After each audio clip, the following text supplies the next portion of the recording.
Ngasi September ki tang teruk leba ko numit yai pare ko numit asida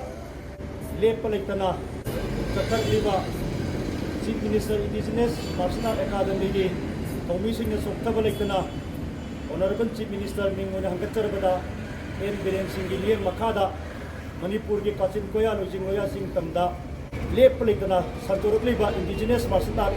Thang-Ta ki sarup ama oina ngasi National AMITY Foundation Manipur IROISEMBA ki asigumlaba Indigenous Martial Art Thang-Ta sanaroi ki mafam singda aikoina Indigenous Martial Art Scene ki taraptagi kuchu khulai sing interlocker met JB tana singba ahanba tangkak ki oina